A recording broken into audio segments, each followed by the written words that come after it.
and welcome to Tabletop 24. I'm Alan. I'm John. And I'm Brian. And we're here to run through our recap of the weekend that we've just had at UKGE 2022. And what I can say is, what a weekend. I'm shattered. I don't know about these two. I'm just about over it now. I'm just about recovered, I think, but we went for one day. Yeah. Yeah. Lightweight. Yeah. So I was there for the whole weekend. I was there from Thursday through to Sunday at close, and we'll get on to what I was doing more so there. But Brian, how'd you find it? So this is my first UKGE. I didn't quite know what to expect, but I was really impressed. There was loads there, so much going on, and ran the whole gamut from board games to role-playing games to miniatures and dice sets. Thoroughly enjoyed it. But I mean, you guys have been before. How did it compare to previous years? Yeah, so I've probably been to everyone over the last 5, I think. This was the first for me with a bit of a different perspective. So normally I'd go as a consumer, and we was obviously doing it from the content creation point of view this time. So it was very different. I think there was 23,000 people unique over the weekend with 40,000 total visitors. So it was incredibly busy. I think, it was. It did show that. And obviously, we mentioned just before about the Friday. I think the Friday, you guys didn't feel that it was that busy. But for me, the Friday was one of the busier Fridays that I've been to. So I was wondering whether or not COVID might have had an impact and stopped people coming back. But that sounds like that wasn't the case this year. No, I think last year there was definitely. Obviously, it was a smaller show. It was condensed into everything. Yeah. But this year there was a lot more people. I think this was on par with previous years. So the first year I went, it was only the bottom hall to hall 1. It was that and then some gaming in the Hilton. So this year there was the 3 halls, and I was taken aback by how much stuff there was there and how many people were in attendance, and how just in general how big it felt compared to the time I went. I mean, we've been to Aircon this year, and it's a completely different beast. It's like going to a corner shop and then a shopping mall. It's just but Aircon is perfect. It's absolutely wonderful. It hits the spots. Plenty of gaming. It does what it does. Yeah, one thing I was surprised about this time, because I was expecting it to be a lot more sell commercial, but it was so much more relaxed than that. There were opportunities to play games all the time. Yeah. We did get quite a lot of games in fact. So that was really good. You could get lost in the sale. You could get completely lost in the fact you're just wandering around looking at stuff and purchasing or and wanting to buy. I mean, you name a board game, it was probably there for sale. Yeah. And if you unlucky enough to miss it, you're not buying hard enough. Basically. Yeah, and if it's out of print, you probably find it in the Bring and Buy. The Bring and Buy was rammed, I think, the whole weekend. Queues around the corner. Yeah. Every time I saw it. Yeah. But I think when we very first got there might have been a lot of people dropping off, but the queue to drop off was all the way round and half of one of the halls. Now, the drop-off facility was a lifesaver. The shop and drop. Yeah, the shop and drop. Sorry. Yeah. Top tip. Yeah. Just a couple of quid, really? Yeah, £3. Get a shop and drop box so you can drop all your bags in there and you can keep wandering around. There were big cardboard boxes, that you could. We had about 6 or 7 people putting stuff in the shop and drop that we'd paid for. So it was just like, and then go and get a game to play, take something out, go and put it back, and it was just a great little thing. So a top tip, get a shop and drop box. Really good, yeah. Yeah, they are useful, and they do get busy quite quickly as well. Yeah. So getting hold of one can be a bit of a challenge. But yeah, they're fantastic. Now, coming back to obviously we said about the Friday. Now, the big thing to note is this fell on a bank holiday that wouldn't normally have been there. Yeah. Now, we do normally get the bank holiday, but it's normally on the Monday, not the Friday. Yeah. So did the numbers go up on the Friday because people went? I mean, obviously you guys were there on a Friday. Mm-hmm. Yeah. Which you normally wouldn't have been. Well, the thing is, it was a last spur of the minute thing. We weren't going on Monday, were we? It was just let's go, just spur of the moment. And I'm so glad we went. It was totally worthwhile. Yeah. But yeah, I'm not sure. I hadn't planned to go this year, so it was just happenstance that we ended up going. Again, I'd been to Aircon, so I didn't want to go to another one. And then as well as that, saying the shopping, it's just shiny, yeah, shiny, picking up. And I'm maybe in a minority that I only bought 2 games, those 2. Yeah. So I managed to stave off the impulse to buy But then I was asking you when I went home, can you try and pick this up for me? And is that there, please? Well, we'll get onto the purchases in a bit, but I went with very little on my list. Didn't come back with what was on my list, and my list grew over the weekend, and I still spent a number of some money. And so watch out for the unboxings that'll be coming up soon. Several. So I think there was also a knock-on effect. So I spoke to a lot of exhibitors over the weekend, and they noticed that Sunday was incredibly quiet. Now, Sunday is always quiet at the Expo. It's the downward day, people potentially travelling back early. I know personally, when I've done all 3 days as a consumer, on Sunday, I normally do what I want to do in the morning and head back, because you're not staying for the open gaming at the end of the day. No. The diehards will, and the open gaming is open 2 hours beyond the show floor. But for me, the Sunday is normally a wind down day, catch up with everything that you want to see for the last bit. Being quiet, so you might get on that hot game that you've not been able to get on over the weekend and wind that down. But even for me, I felt, in comparison to the Friday and the Saturday, again, that might just be relative, but the Sunday was quite quiet. So, But Queen's Jubilee, so maybe people are leaving. yeah. There are things to do, maybe. Yeah. And maybe because they came on the Friday, they did the Friday instead of the Sunday, or they did the Friday and the Saturday instead of the Saturday Sunday. So, Food and drink. yeah. So, I mean, it was expensive, captive audience, but it was really good. I think there's a lot of variety there. yeah. I'll back up the expensive. You're paying £2.90 for a bottle of water, and on the same stall it's £2.90 for a cup of tea. You know, but there was refillable. You could refill water bottles and stuff if you wanted to drink. Yeah. So it wasn't that bad. But It's show prices. So your food options are NEC actual canteens that are available. You've got a couple of food trucks that are in the hall. I think they're in Hall 3 this year. Yeah. You've got the Weatherspoons and the Subway, and I think a Starbucks, Costa's type place that's in the plaza in the NEC. Then if you wanted a bit of a walk, you could go over to the Hilton, where they had more food trucks. Yeah, there's more food trucks. I think there was about 6 or 7. Now 4. There was cheese. There was toasties. There was Greek chicken kebabs. Yeah. Burritos. I had one that was delicious. Stuff. Yeah, canoodle. Yeah. And there was Pizzeria. There was waffles. No, there wasn't pizzeria. There wasn't pizza. Yeah, it was pizza. Yeah, it was a Was it pizza. pizza? Yeah. So lots of food there. Quite a lot of choice anyway. We didn't go hungry. And then if you wanted to take a bit further, a walk, Result World was just on the doorstep, Yeah. and that's got a lot of major food chains. So you wasn't spoilt for choice. Yes, you are going to pay a premium because, as Brian said, captive audience. But everything we had over the weekend, I mean, obviously for me, everything I had over the weekend was great. And what these guys partake in was all right as well. Yeah. So recommend it on the food. There's a lot of variety. Now, speaking obviously with allergies and specializations, vegans and stuff like that, we didn't have too much experience with that, but it looked like every option was covered. To be fair, I nearly bought the vegan burrito because it looked really nice. It did look good. I didn't know. So, just mentioned obviously you've got the water facilities on the NEC, which is great. You've also got the shuttle bus if you're using the parking, which is great to get to and from there. You've got the amenity of being on the major transport line for the NEC via Birmingham International. I know a lot of exhibitors that actually flew back a bit early on the Sunday, particularly with all the problems people are getting there. So that's great for the transport links.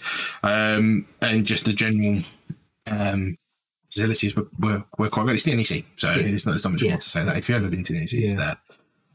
Hotel wise, so obviously these guys only went for the Friday. It was my first time at the Hilton this year. I've stayed off site before, so at a local travel lodge. I've commuted every day. We're lucky enough to live in the Midlands, so it's only about an hour each way, but an hour or 2 hours on top of the day where you're full on and potentially doing 12 hours of either gaming, walking around, or anything like that. It's just tiring. So Hilton's experience for me was good. It was so convenient being on sort of on site. Obviously, the closer you could get was Moxie's, but I mean that's saving you a couple of minutes walk.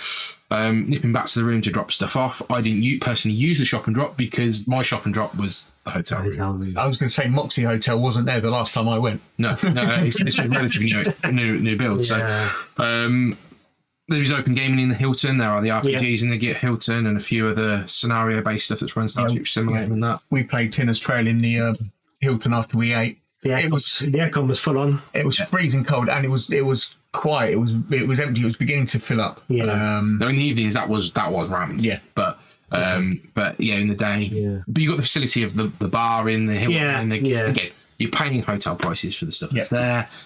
So that's it. And the Hilton it comes at a premium price. It's not cheap to stay at the NEC. I think there's 4 hotels on site at the NEC, and none of them are particularly cheap. So bear that in mind if you are looking. Staying off site is fairly convenient as well. I know we did that a couple of years back, and that works. You've probably there's a lot of places in Solihull and closer to the NEC that could be, or when we went sort of £60-70 a night, which is quite affordable if you're looking to stay. Or we could commute. I mean, today's fuel prices, it's probably cheaper to stay. But I know friends from Scotland. One year they came down with a caravan, staying in a caravan in the car park. You know. Yeah, so there's a lot of variety for getting there, and the amenities there. So I recommend checking that out. And obviously, when you're staying on site for an event like this, you've got a lot of like-minded people. Yeah. I've had a few elevator conversations with the community, which was great. So yeah, whatever takes your fancy, I think you're pretty much covered. Yeah. So the event itself, on your walk from the Hilton or the car park into the venue, you'd got the Living Village. Yeah. Which was the historical Living Village. Vikings. Yeah, so there was battles going on throughout the weekend. Yeah. They did have a massive march around the arena as well. The battles were just the locals. It's nice to see them there, you know. They were great, and obviously they were doing their reenactments and stuff like that, and they were really engaging. They got a lot of families involved with what they were doing, which was it's good to see, and it does, it gets kids interested in history and what they're doing, and anything like that's good, really. Yeah, it is good. Yeah. And there were lots of kids there on that night. Yes, it's a real family. Yeah, there was a lot of kids there, children and parents and families. Families, and also quite good access for disability as well. There's lots of wheelchairs there, getting around quite easily. Yeah, so good to see. Yeah, and I think the community in general is you can go having a few members in the family that have been unfortunate to have to go to these things in wheelchairs and have access. You can get to some type of conventions, and people are just genuinely jerks. Overall, the community was great. Yeah. And people were quite mindful in that sort of respect. Yeah. So getting around weren't really a problem. Then we had a few cosplayers wandering around.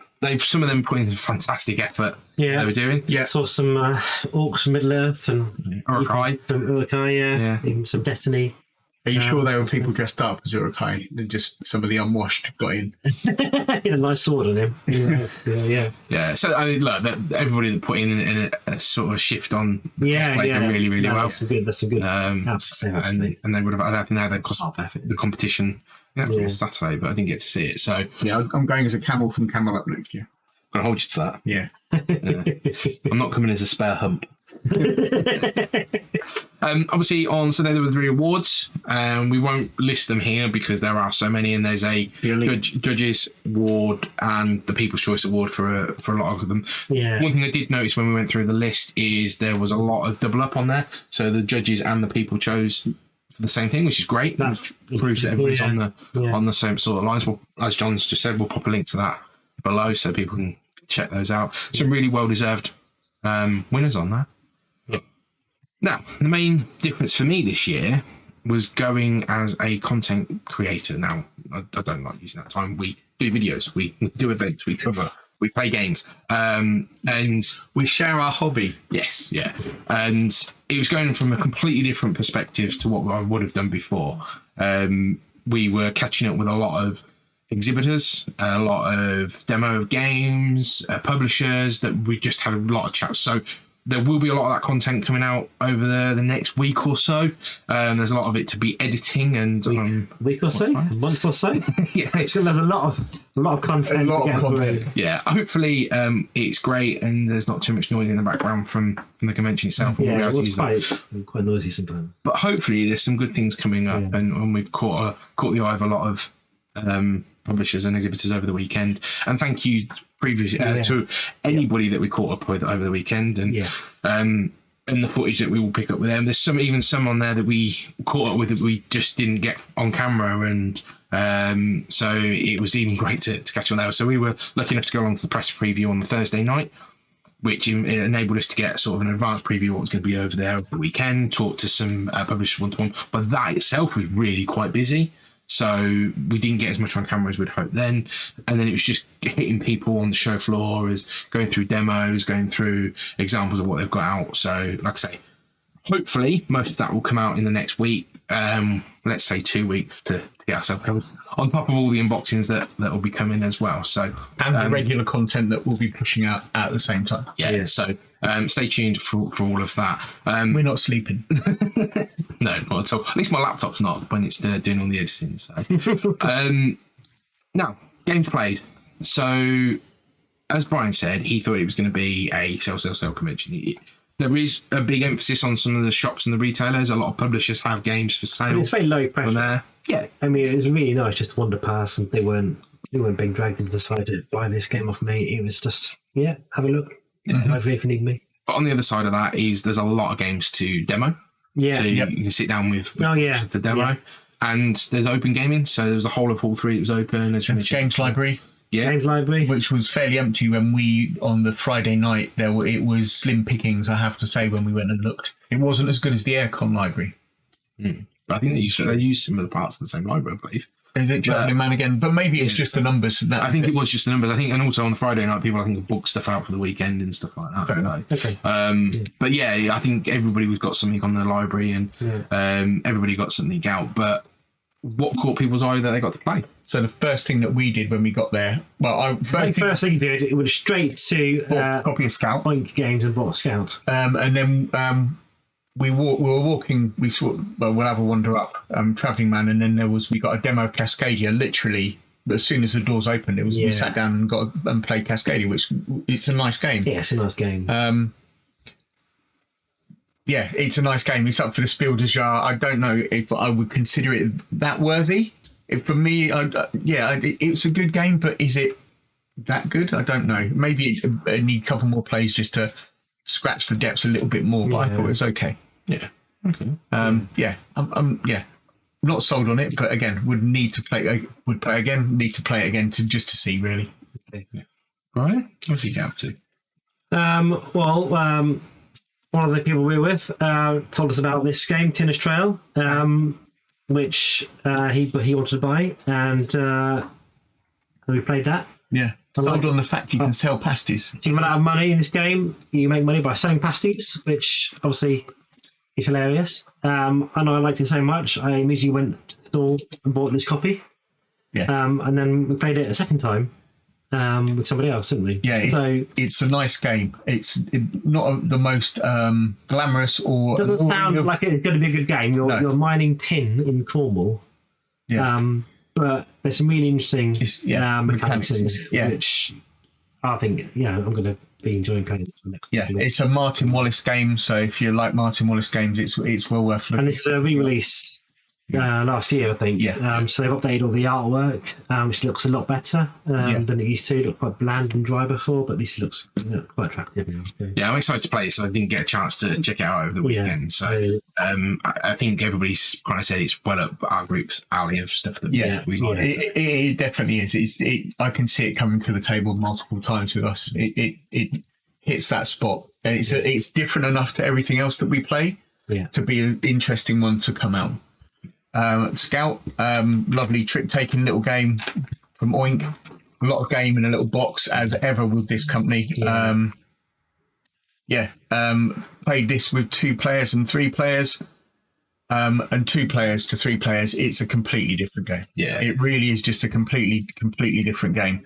There is a 2-player slight variant in there. Yeah, it changes the game up a little bit, but I only got to play it 2-player over the weekend with Benji, and that was good. I can't wait for us to try a full 5-player game. I think that would be really nice. I think four players would probably it work with 5, but 4 players might be the sweet spot with it. But it's a cracking little game though. Long shot. Yes, long shot. Horse racing, betting on horses. It's a roll and race. Yeah. If you want, which is interesting.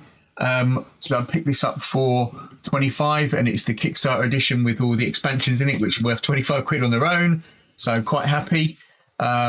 lovely game. Can't wait to get to the table with everybody and play that, because when we played it, I was really, really pleased and intrigued at how well it played. Yeah. So yeah, It plays up to 8 players, doesn't it? Yeah. It's a good party game as well. Big group game. exactly. Yeah. It doesn't look much on the table with the hexagonal horses, but then it plays well. So if you looked at the first edition of Tinner's Trail, you would not touch it, because it's and same as this, you might look at a picture and go, doesn't look so much, but yeah, looks good to see. It's a good game. Now I got a game of Super Fantasy Brawling with Benji. We tried that out quite early on Saturday. Now that's a arena-based battler. So you've got 3 heroes, and your opponent's got 3 heroes, and you just fight it out to get victory points. He had previously got all of the stuff from the Kickstarters, and he hasn't really got it to the table, and he wanted to see whether I was interested. That was quite interesting for me. If you like your League of Legends, your sort of MOBA style battle, it really takes that on board. No, it's not a lane battler. It's very much an arena, move around and fight each other. But it's got that sort of artwork and that sort of presence on it. So, that was quite enjoyable for me. We very first tried out and matched on Friday night, I think it was, and you were sat playing that while we were sat playing that. Yeah, Benji's got Cobble and Fog, and we brought it to the convention because we wanted to give it a try. And obviously, you can play it at teams at high play counts, but I think 2 players where this is sing. And we tried out that, and it's been great. He will take great pleasure in the fact that he remains unbeaten against me on this. He had a bit of a win streak over the weekend on it, and I don't know. It's just I let him go first all the time. So we'll try that out. But consequently, we then went out and purchased 4 of the other editions over the course of the weekend. So this is one of them. There's a couple more that will be coming on the unboxing. Sitting down behind me. Yeah. So and it was really nice, and I expected to like it, but I didn't expect to like it as much as I did. And the fact that we've got the IPs and the mythology attached to a lot of this stuff. Now, I think it's exploded with the stuff it's doing with Marvel. There's the Redemption Road, there's Hell's Kitchen. I think there's about 3 or 4 more. It's about Deadpool, and there's 3 expansions that are going to be coming out as well that are still Marvel, on top of the other IP stuff, the Volume 2. It's just... So you can have a whole collection just of this game. Oh, very much so. And they've just launched on GameFound the storage solution for it. So it's like Kallax shells. It almost is. But it's little storage cubes for each hero. And opposed to having, most of these boxes have either 2, 3, or 4 heroes in them. The bigger boxes have 4. But the idea is it's a cube that's potentially about sort of yay big. And you can fit 16 of them in a Kallax sized hole that is sort of quite narrow. So you could potentially, I think it's 2 or 3 in a Kallax hole of those. So rather than having probably 3 or 4 cubes in your Kallax with this sort of thing, they're sort of narrowing it down. You can fit the boards in and everything. So check that out if you are unmatched inclined. And the big standout for me over the weekend, and I was telling everybody about this, was Starship Captains. Yeah. And that's the new game coming out from CGE. I think it's Peter Hofgaard. And I'll stay tuned because there will be something coming up on that on the channel as well. But that is a crew building, action taking game whereby you will have a starship, which you will have certain types of crew members. You'll have your red shirts, your blue shirts, and your yellow shirts. Those familiar with any of the sci-fi tropes will know that a red shirt is going to be moving things around, a yellow shirt is going to be fighting things, and a blue shirt is going to be doing technological things. So, and there's no real change there. And you've got cadets that are grey that can only really repair the ship. But you can upgrade your crew, you can have more people to your crew, and you're going around the galaxy, the star system, to do away missions, upgrade your ship, and essentially do more with what you've got. It plays over 4 rounds. We played a 3-player game in about an hour and 15 with a teach. So it's going to be playing quite quickly. Yeah. And we played a full game. Now, the video that you'll potentially see on the channel coming soon, there is still things that are going to be changing. It's very much a prototype copy, but they are expecting an SM release. And they're printing in, I think, in the Czech Republic. So it's going to be quite a quick turnaround for Europe. So really looking forward to that. I think there's 2 or 3 people in the group that want to get hold of that. in our wider group. So stay tuned for that coming up. But that, I think, for me was the highlight of gameplay that we got to play on the Saturday. So thank you, CGE, for letting us do that. So, who didn't follow your advice about buying the first thing they see?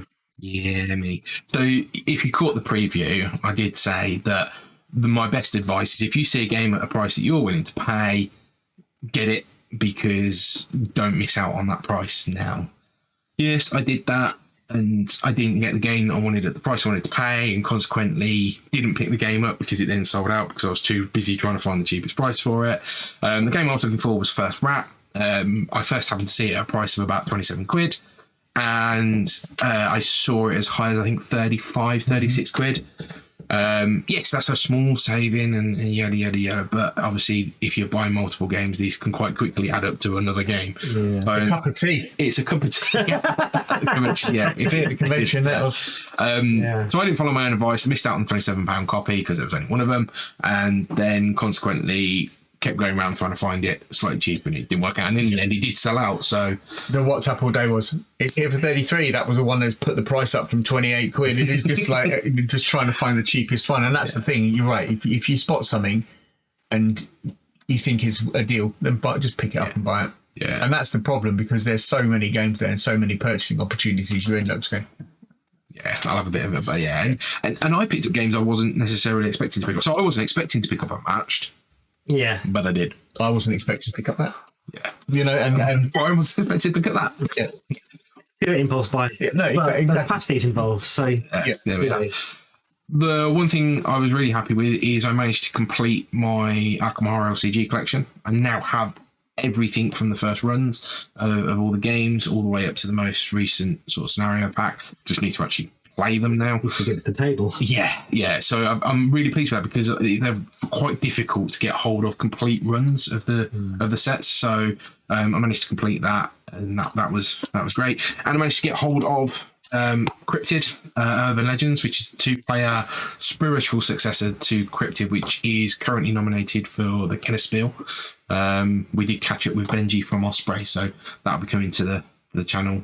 They had a very special unveiling this weekend, which I won't sort of go into too much, so you have to check that video out. But this is something I wanted to give a try. And one thing that surprised me, and I've seen other people get it out, but is the size of it. It is a 2-player game, but it's the actual size of it. So that was great. And there's many other bits and pieces we picked up over the weekend that probably a bit too many to go through. So all of that being said, Brian, would you go again? I would go again soon. For certain. I think I'll need a bit of time to recover from the ordeal. I'm doing 2 or 3 days. I'd have to pace myself a little bit better, I think. But yes, absolutely, I'll go again next year. Sign me up now, I think. Yeah, I think I would as well. I think that and aircon on a yearly schedule would be is a perfect couple of away days. It far exceeded my expectations of what it was going to be. The scale of it just knocked my socks off from when I went the first time. And it was nice catching up with people. Met some new people who are really good and to teach a long shot with us and you know, Tinner's Trail. So yeah, it was just a really nice weekend. And yes, I would go again. Yeah. For me, yeah, absolutely. Like I say, I've not missed one in the last 5 years. I don't intend to start that now. Unfortunately, we're going to be down a cameraman for next year, so one of these two might find themselves with a bit of a job to do. I've only got one arm. Yeah, no, it's fine. So Boom operator and cameraman, I think you'll be hoiking us all round. yeah. So we will be going next year. I will definitely be there.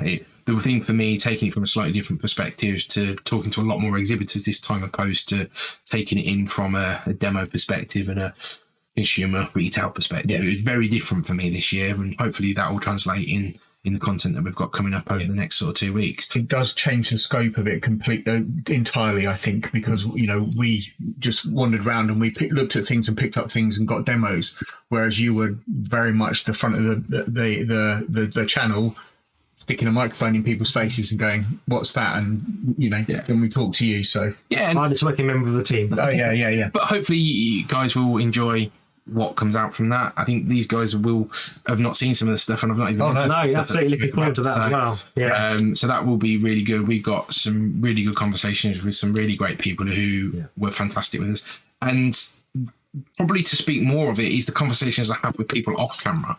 So not just people I was speaking to about the content that they've got coming and the games that they've got coming, but I caught up with people from various different board game groups, various different forums, and just the community. It just that blew me away this year. Yeah. And I think potentially part of that is it's the first one back after COVID, and I felt this with the a bit with the Jubilee yesterday as well. There's a bit of blowing the cobwebs away that everybody gathered while they've been in lockdown and not meeting people and things like that. And there was a sense of joy throughout the place of people being able to get back together and do stuff like that. So that was definitely felt across the weekend. So you're dead right there, I feel.